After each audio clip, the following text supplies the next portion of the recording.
Hey everyone, welcome back. We are here with Dr. Stephen Ching. Hi there. Hey, we are excited to have him here. We are going to be talking about heart health today. I know that is a huge topic. I'm sure tons of your patients come in and just need to talk about that with you, right? Absolutely, yeah. Well, they don't really know that we need to talk about that, but there are certain things that, they come in, and as their primary care provider, that's one of the main things that I, want to make sure that we at least cover. Because heart disease is actually the number one contributor to death in the U.S. The number one? The number one, more than absolutely. cancer, more than anything else, heart disease is number one? Yeah, more than cancers, more than any other kind of conditions, COVID, accidents.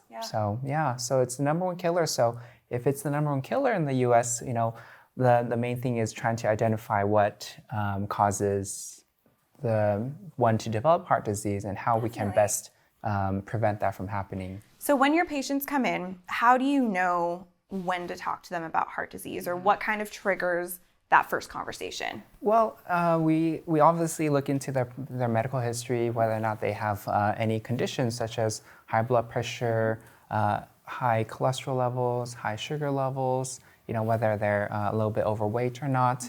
And we also check routine lab work at least once a year. Yeah, and part of the lab work that we check looks into their cholesterol levels, looks into their sugar levels, and they're always wondering, they always focus on, just the cholesterol or the sugars, but I tell them that they all kind of plays a role all together. So it paints this whole picture of kind of what the body is doing. Absolutely, and where your heart health is and all of that. Absolutely, yeah.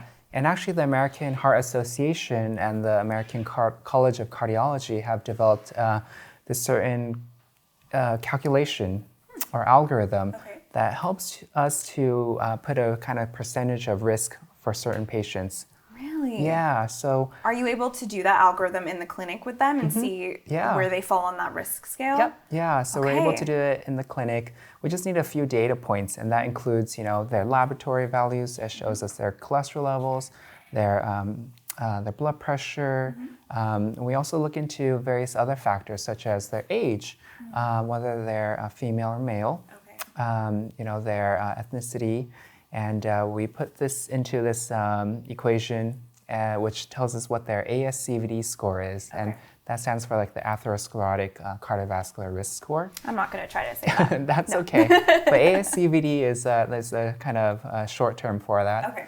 And that tells us, in the next 10 years, what their risk factor would be in terms of developing a cardiovascular condition that could lead to a heart attack, could lead to a stroke, could lead to something equivalent to that.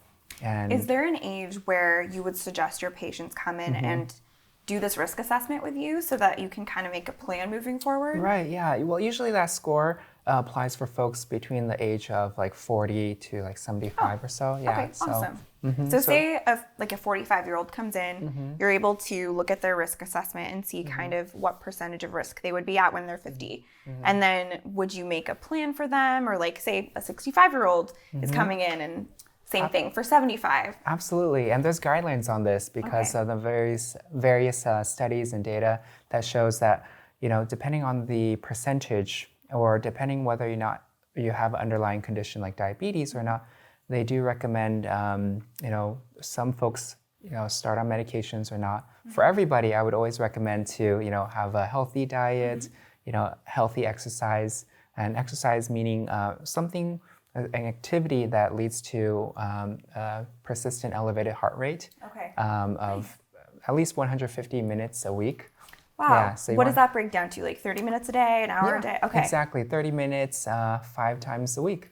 Okay. So that could be a brisk walk. That could be swimming or... Yeah. Okay. Just to get your heart moving, Nice. Yeah.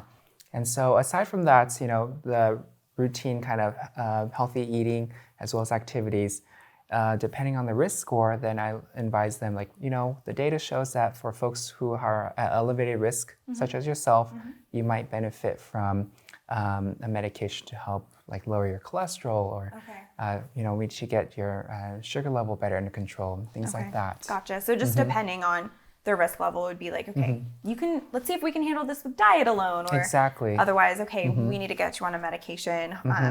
I understand. Most people I know don't want to be on meds, but you know, it would be an individualized thing for each patient, right? Exactly. Yeah. Okay. Gotcha. Yeah. So when we have a percentage, it kind of provides patients with a little bit more a little bit more different perspective, because some folks say like statistical evidence, and so when we have that number, it kind of gives them a little bit more sense of, you know, how at risk they are. Honestly, I really would encourage, you know, like my parents, my grandparents, people to come in and know what the risk assessment is, so that you know, you can know how to better take care of your health and absolutely have a plan moving forward. So absolutely, yeah. Well, Dr. Ching, thank you again just for being with us here today.